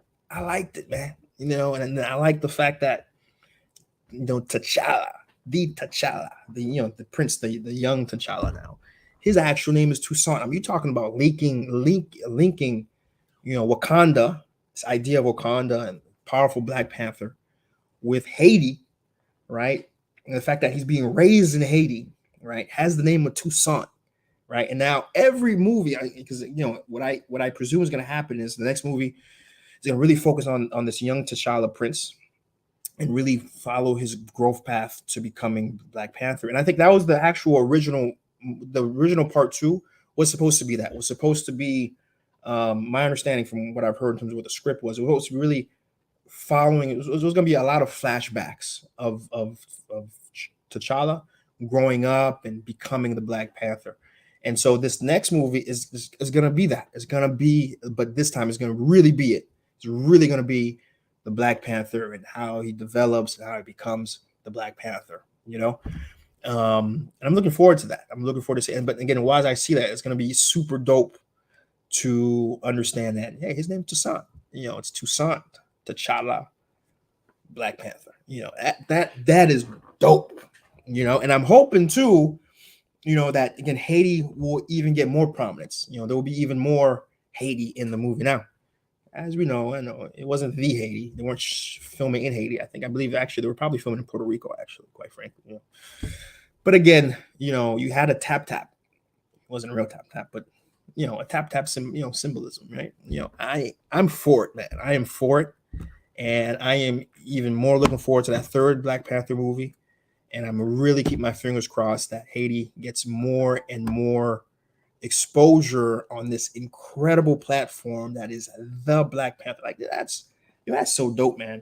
I'm sorry, that is dope to get the Black Panther, the Black sort of fantasy visualization of Afrofuturism, and have Haiti intertwined in that. That I don't care who you are, I don't care what your bar is, that is dope. And I'm looking forward to how that evolves and how they continue to intertwine that. And that kind of also goes to show you really the pull that we Haitians have. We got to give ourselves a pat on the back because the fact of the matter is that Haiti got so much pull that it did in the movie because there's so many Haitians in Hollywood, right? Being able to in positions where they're able to provide input on something as pivotal as the Black Panther movie, right? And that's dope. That just tells you that we need to keep working hard. I always say that probably the best thing, I've said this quite frankly, especially now, given the state of Haiti, probably the best thing we can do as Haitians, is, okay, still think about Haiti and how we can engage in Haiti and keep preparing for that engagement. But meanwhile, engage where you are, right? Be successful where you are. And I say, if you're in California, you're a California Haitian, be successful where you are. Build the community where you are. If you're in Florida, if you're in Little Haiti, if you're in New York, build the community where you are, right? Just like there's little Chinas everywhere, you see how the Jewish population, wherever they are, they build a community, they work together, they empower each other, they lift each other up. And let's continue to do that. We've been doing that. Let's continue to do that and put ourselves in a position when Haiti finally opens up, right? There's finally that window where the diaspora can engage. We have safety, we have security, we have laws that protect us, right? We can engage with all the capital, social and real financial capital that we've accrued because we've focused on ourselves where we are, and we can supercharge Haiti's growth, right? Because as you know, just think about a falling airplane. When an airplane is in distress, what happens? What do they tell you to do? They say, put the mask on your face first, and then put the mask on your neighbor. You understand? Put it on your face first, then your neighbor. And this is kind of that same mentality. We gotta make sure we're okay in the community that we are, where we are, and it will allow us to help Haiti 10 times more than if we just how can you think to help Haiti if you're in America working a minimum wage job? You're underneath water in debt. You have no social support system. You're in competition with your Haitian brother and sister. Like, how can you ever think you can help Haiti in any real way if you're struggling in every sense of the word here in the better country? It's impossible. It's insane. Forget about that. Focus on yourself first, and then you can take that mask off and help Haiti. And that's what we're seeing, I think, in Hollywood right now. We're seeing a group of Haitians who are doing that. We're living that. We're embodying that, and it's giving us access. And that's what I mean. Like, to get that level of access, that to me is one of the most hopeful aspects of the Black Panther movie. So so that's my 2 cents on that. I'm very happy to. I'll be quite honest. I'm kind of, well, and let's go. I'm human. I'm human. I human can be jealous. I was a little jealous that somebody could hit me up, from the team of the Black Panther movie, and hey, you have a media team in Haiti. Here's a couple thousand. Go get us some footage. I got a media team. I could make it happen. I could have made it happen. I could have got some footage for the movie. You know what I'm saying? I got pretty decent equipment. I could have got some footage. How awesome. I could have came on this live and said, yeah, that's SeeJeanty media shots, man. Yeah, on the Black Panther movie. So I'm a little jealous that nobody reached out to me from Disney. But holla at your boy. If anybody's watching from Hollywood, if y'all need extra footage for Haiti, y'all holla at your boy. I got a media company. We don't charge too much. We're pretty competitive in pricing. Holla at your boy. Let me know. My info is in the description. Okay. Email me. I want in. You know what I'm saying? So that's the Black Panther movie, and I do encourage you guys to go watch it. It was great. World Cup is here, guys. The World Cup is here, right? It's really 2 teams for Haitians. I mean, first off, the big feedback is always, you always have these, man, I tell you what, there's always some Haitians who just can't stand Haitians being happy. I can tell you. I mean, I don't get it. There's Haitians. I'm talking about Haitians. I ain't talking about anyone. There's Haitians who can't stand other Haitians being happy. It's like, unless they're happy in the way they have it in their minds, it's unacceptable that other Haitians are happy. Can Haitians just like Argentina? Huh? Can Haitians just like Brazil? Huh? No, unconditionally. I'm just saying. Like, why do we gotta feel guilty about liking Brazil? Why do we gotta feel guilty about liking Argentina? Most Haitians just love soccer, and they love the groups of people and or persons that play soccer well and want to root for them, right? What's wrong with that? And because you have the naysayers, it's not even your country. It's not even your country. These people hate you. Why even rooting for them? We're not rooting for the Brazilian government. We're not rooting for the Argentinian government. We're rooting for good soccer, right? And those teams represent good soccer. Okay. Well, we got chill. Listen, what I know is when the Haitian soccer team starts to perform and do well, and they did well during the Gold Cup, I believe, or the Copa games. Help me out here. when they were doing what they were doing, and they were doing it well, I remember, when they beat Mexico. When we beat Mexico, we beat another really good team. And I think, did we lose to Canada? I think we lose to Canada, right? But we beat like two really big teams. Yeah, you help me out in the chat here, those who recollect. And we were winning, right? 2019 Gold Cup, and we were winning, right? I remember in New York and seeing videos in New York and little Haiti and just the folks that playing with playing raga is happening all across where Haitians live because we won. That was an awesome thing. In the streets of Haiti, I remember seeing that. I remember seeing the videos of Haitians in Haiti, like in front of Oasis in Pétionville and all over Haiti, the Okap, taken to the streets with Haitian flags. It was dope. It was dope to see that.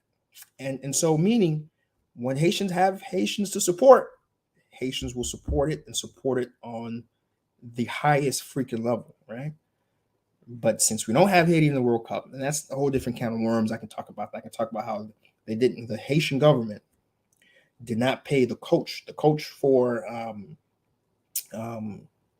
who took us to 2019. That's a coach. You take care of that coach, but they would not even negotiate appropriate contract for the performance of that coach. I even heard that coach went on paid. Oh my God! What is even that coach was not being paid. How does that happen? And of course, same country doesn't pay their teachers, doesn't pay their police officers. Of course, they're also not going to pay the one coach that got us to beat Mexico and got to the semifinals in the Gold Cup. Of course, one thing you got to give about the Haitian government, we're pretty consistent. We're pretty consistently terrible to everyone that isn't in the political class, sucking every ounce of Haitian funds to funnel their homes in Delaware and Boca. Right? Give us that much. We're pretty consistent. That's laughter of pain right there. And so when so leave to the why we're not competing in the World Cup to the side. We're not competing in the World Cup. And so we're competing in, rooting for Brazil, and most folks are rooting for Brazil, and most folks are rooting for Argentina. Quite frankly, the Argentina thing was kind of pretty new. Growing up, it was just one team. All Haitian supported was Brazil. I guess Messi, the rise of Messi, made Argentina similarly. For a lot of Haitians who always supported Messi more than Neymar, right? Or at least when the original Ronaldinho retired, wasn't really a big name to go behind. And Messi became Messi, and so people moved to Messi, and Haitians moved to Messi. And again, we're always looking for the best to support. And since Ronaldo is representing Portugal rather than Brazil, I think that's when the transition to Argentina happened. And y'all correct me, my soccer, historic knowledge is kind of limited to just anecdotal experience, and then with Neymar on the rise and just the traditional backing of Brazil, you have this sort of split. I wonder what the split would be. Is it 50? I don't think it's 50-50. I would assume we're at like a 70-30, 70 Brazil, 30% Argentina, something like that.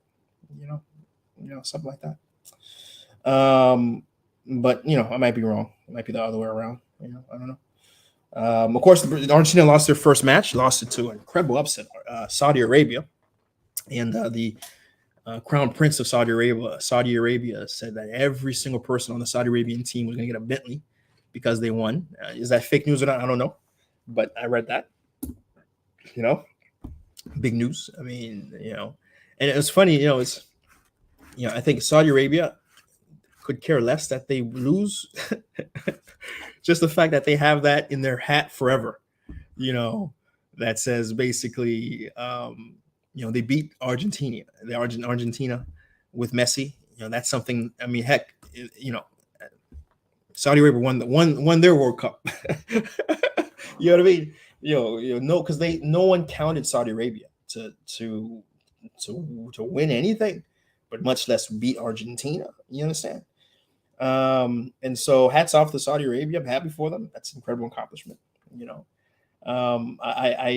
my favorite comeback for our Argentinian fans, like they say, they go, bon, nous pas dit nous gagner premier match là, non?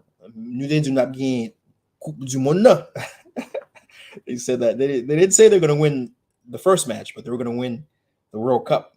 You know, and so I mean they won. You know, they played yesterday against Mexico, beat them 2-0 fantastically, right? And then of course, as it relates to Brazil, I mean the best goal, you know, in this World Cup, in the last World Cup, probably in 3 World Cups, Brazil scored. I forget the name of the player, but I think everyone's seen the goal, that scissor kick. That second goal, that scissor kick, you know, fantastic goal.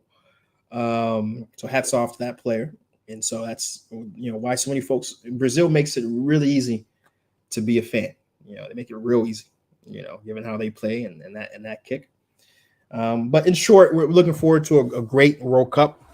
I'm hoping, you know, however you're watching, I think I think that I hope you guys have a good experience watching it. I'll be watching. I've been watching.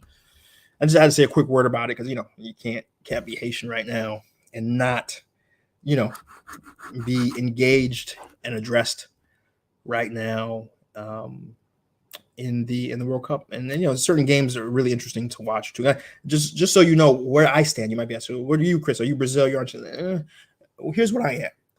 Number one, any African team playing a European team, we're all playing anyone anyway. I'm for the African team, number one. Okay, I'm for the African team. That's number one. Number two, I'm for any Latin American team when they're playing a European team. Okay, that's number two. Right in the middle between number one and number two. So number 1.5 is Ecuador, because Ecuador is a very black Latin American team, and to the point where, quite frankly, if anyone's asks who's the team I'm really rooting for, low key, I'm rooting for Ecuador, because to me, you know, Ecuador is like the nearest team that's Haiti, that's Haitian, because they're so black and they're so close to Haiti, you know, same latitude, just about, right? That I'm treating Ecuador as my Haitian team, and they've been playing pretty well. Actually, you know. Did they win their last match? I don't remember, but I've been watching them, you know, and I'm enjoying their play. You know, and so that's 1.5 Ecuador. Latin American team, they're playing Europeans. And then from there, really, you know, depending on USA, you know, someone who grew up in America, you know, I root for USA, depending, most of the time they're playing, like, for example, when USA played England, I rooted for USA. When USA played Wales, I rooted for USA. USA is playing Iran, was it today or soon? And I'm going to be rooting for you, you know, I'm rooting for USA, you know. So that's kind of my hierarchy of support. I don't really have a hard team except for Ecuador, maybe, you know. So just an FYI, just curious, in case you're curious. Right? Maybe the last conversation I'm gonna talk about, perhaps, is Starlink. Starlink. We're gonna talk about that. Let's talk about Starlink. Let's talk about that. Right. So about 2 months ago, big news in the Twitter sphere, the news sphere, and the WhatsApp sphere that was swirling. We had articles about Starlink, the Starlink, Starlink, Elon Musk, Starlink, being available in Haiti, right, officially, because you had Conatel, which is the regulator for radio, electronic, you know, communication, you know, basically in the process of getting them a license, right? And they had gotten them a license, or in the process at the very least, right? And that was big news. And the way it came out is if it seemed as if Access Haiti was going to be a big provider, or very much like the provider associated with it. They were doing some trial runs. Actually, that was the big part of the news a couple months ago, was that there were trial runs in specific places, and certain places were going to get free Starlink internet, and there's a bunch of news like that associated with Starlink, right? And what's funny, I have direct lines of communication to the folks at Access Haiti. I say, yo, congratulations. I sent them, yo, congratulations. This is big news. You're gonna be Starlink, and I think I maybe was one of the first people to tell them. It was news to them. They're like, wait a minute, what? Where'd you hear this from? I'm like, what? The heck? Okay. We're doing what now? What? Okay. Yeah, sure. Right. Yeah. Okay. Let me look into this. Well, that was the sort of feedback at the time. Was like, what are we doing? We're part of what news? So there's stuff happening in our Haitian government and then credits being assigned to people, that really don't have much information to that thing that's happening. Okay, so that's the first thing to know, right? So that kind of happened, and then that kind of nothing much happened beyond that until recently, a couple of days ago. A new Conatel alert came out, communication came out, where officially Starlink has been approved, and a company by the name of Umbesa, Ubonsa. I don't know. It's probably some sort of concatenation of different people's names, entities into one. They announced that the Starlink officially has authorized distributorship, and it's officially allowed on the territory. Officially, all right. The reality actually is, for past few months, I've been aware that you can get Starlink, you can buy Starlink in America, and you can bring it into Haiti. You bring it in Haiti, you can ship it to Haiti, and it'll work. I'm aware of people and companies that, as I'm talking to you right now, have Starlink in Haiti right now, right? And it's working for them. I bought Starlink about 2-3 weeks ago. Finally got shipped to me maybe last week. As I'm talking to you right now, it's in process. My Starlink. Because remember, I run an outsourcing company. My experience with internet, it's in Haiti is just, man. The internet. I mean, to be fair, the internet can go months and it's working fine, right? I have in my office high-speed internet from Access Haiti. I have high-speed internet from Natcom. If I could have high-speed internet, high-speed fiber from Digicel, if they're in my area, I would have it too. Just 2 weeks ago, things got so bad with my internet for Access Haiti and Natcom. I had, in desperation, that's when I took. So Digicel has something called Digicel Netlakai, which is basically, I don't quite understand how it works, to be honest with you. It's kind of like a satellite dish situation, where, it's their fiber-like internet for folks who don't have fiber connections, right? You pay maybe, what was it, I'm paying the middle plan, which is about $90 a month. And I just got that installed because the internet's we're doing so bad. I'm talking about, we're calling every day. We're trying to get technicians to come by. No one's responding. Customer service is just horrendous. Eventually they do come out, so I don't want to sound too negative, because I'm gracious for the contacts I have at both companies. I'm gracious for the, usual speediness of which, when I reach out to those contacts after trying to fight it out for about a week in the normal contacts, that I do get my internet fixed. I don't want to sound ungrateful. If anyone's watching, I am appreciative of that expediency that I sometimes get. But it should be that way. That's the question I have to ask. You understand? Like, should the default be, you have an issue within a day, it gets resolved?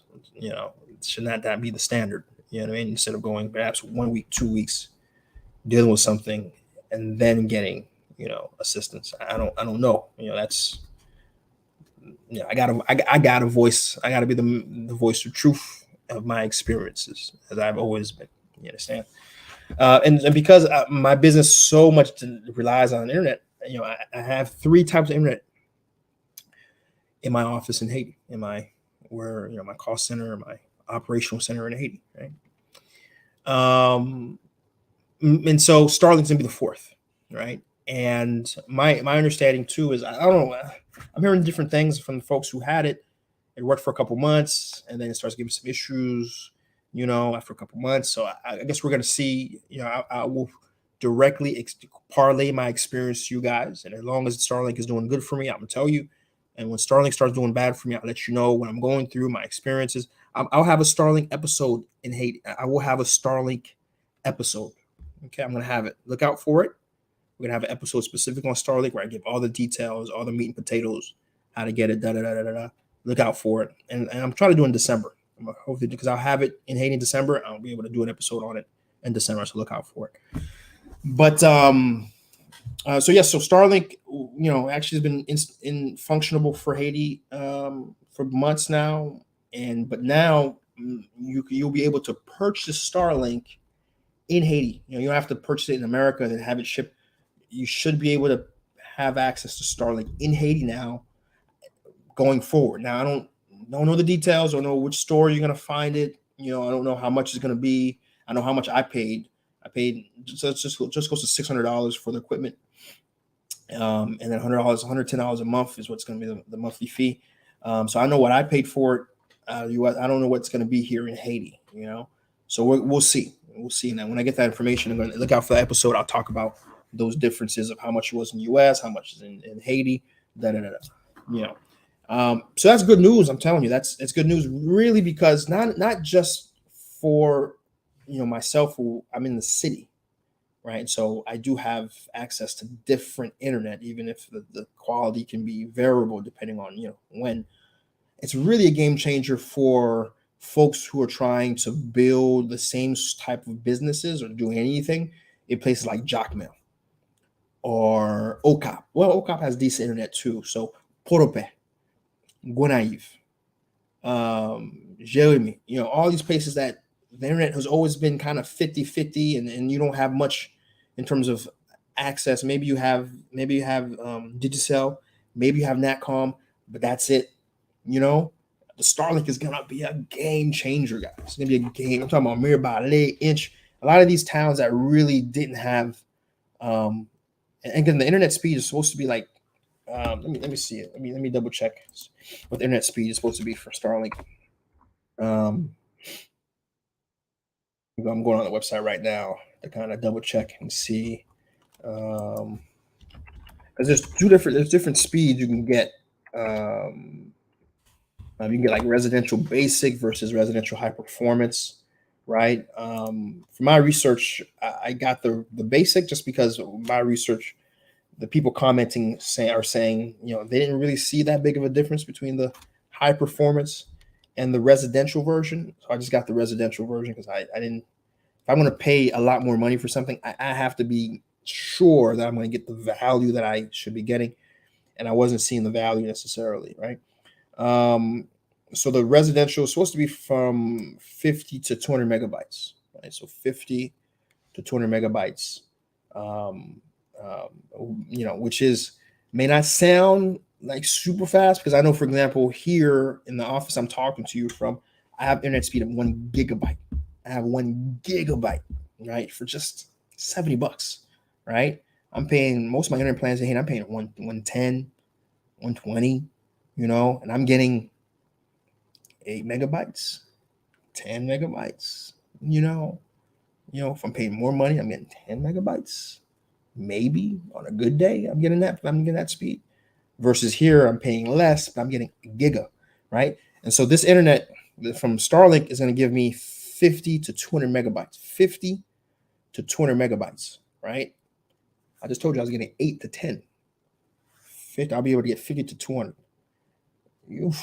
I cannot wait, right? And again, it's a game changer For those guys, I lived in Jacmel for 2021. 2021, I was in Jacmel, just about all the time, right? In Jacmel, okay? And that was the most painful part of living in Jacmel, was not having good internet. Like, the internet experience was cut off. I'm talking about, we had an office in downtown Jacmel, in the heart of Jacmel, downtown Jacmel. And most of the time, our internet was not functioning. Most of the time, like what I had to do was I either would hotspot. I had 2 different SIMs. I'd have to hotspot between, try to see what Natcom gave me, try to see what Digicel gave me, see what I was, whatever gave me a little. I mean, you talking about, I wasn't streaming. I was just to do basic internet searches. I was having to, juggle these different SIM cards and do these things to kind of get it to work. It was bad. It was bad. And the Starlink is going to be a game changer. Because if I had Starlink in 2021, I would have made a lot of different decisions as relates to some of my activities as relates to income. You know what I mean? It's a game changer. And so I'll let you guys know. But I just want to share that it's available now. It's going to be available now. Keep an eye out. Follow me on IG, follow me on Twitter. When I get formal news on how you can purchase it, when you can purchase it, I'll share it right away so you guys in the diaspora can know. And if you guys, are able to, get it for yourselves, for your residents, you can do that ASAP. But I can tell you right now, as I'm talking to you right now, what I did was I purchased it from Starlink. I had it shipped to Shipex, SHIPPEX, shipped to Shipex, and then Shipex is sending, and then I'm gonna have someone pick it up. That's how I did it, and I recommend you do that too. In the meantime, if you really have a necessity, you don't want to wait, because chances are, it's gonna be more expensive in Haiti. Chances are, guaranteed, it's gonna be more expensive. Okay, so I think that's all I'm going to talk about. Right? That's all I'm going to talk about today. I think, we're at 2 hours. That's why I said those are the top hours. Said, when I said I was going to try to keep it an hour, I could hear you laughing.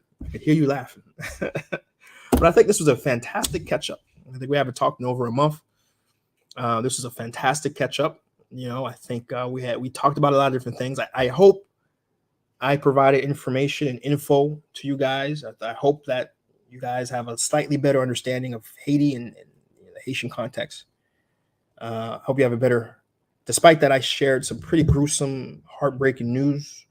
At the same time, I shared, what's happening on the ground. That's should help have you know that Haiti is just a few people away from change. I believe it. Haiti is just a few people away from its tipping point to change, right? Because I know too many folks, even as I'm talking to you right now, are changing, are helping Haiti change, So just visit hyperdistribution.com, and depending on what you want to buy, you'll be able to, we ship to Canada. Long story short, we ship to Canada, especially for large orders. So don't you worry about that. Saw a question in the chat there in the IG. And so Haiti isn't too far from change. Just as a reminder, I'm just drop some links real quick as we head out here. Remember the book, 101 Ways to Make Money in Haiti, lucrative business ideas, insightful success stories, interesting business opportunities for visionary entrepreneurs. You can just find that out SeeJeanty.com/shop. All right. I dropped the link in the chat. Those who are watching YouTube, for those in IG, SeeJeanty.com/shop. Right. The SeeJeanty Action Group, go check that out. Become join that. Doesn't cost a thing. It's a collaborative environment. If you like the tempo, the feeling of our conversations, that group keeps that at its core, at its heart, right? And it's sharing progressive imagery and news and topics in that group. So please, go ahead and join that Facebook group and keep that conversation going. Those who want to directly support what's going on here at SeeJeanty Media, please go ahead and become a private WhatsApp group member. your contribution directly goes to help pay the salaries and getting new equipment and the transportation of the media team that's in Haiti. In addition to, you get access to 40 other people in the chat who are doing incredible things. In addition, I'm in there. Those who was like, Chris, I want to DM you. I want to ask you something real quick. I want, can you, I want to, have this idea. Can we chat? Yeah, let's chat in the private WhatsApp group.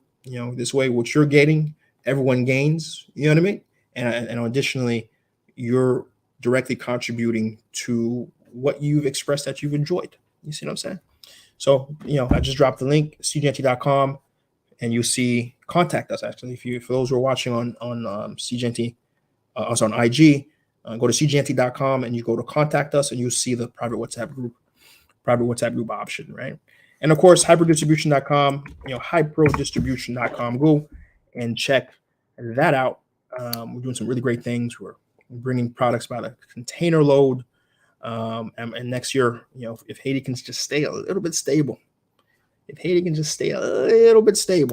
business we're going to be doing lights out, in terms of what the relationships we've set up and we have right now.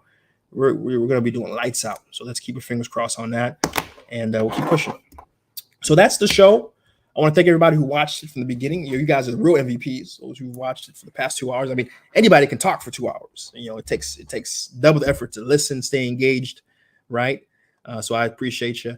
Definitely, I'll take this opportunity. We have some fantastic videos we've dropped over the past few weeks.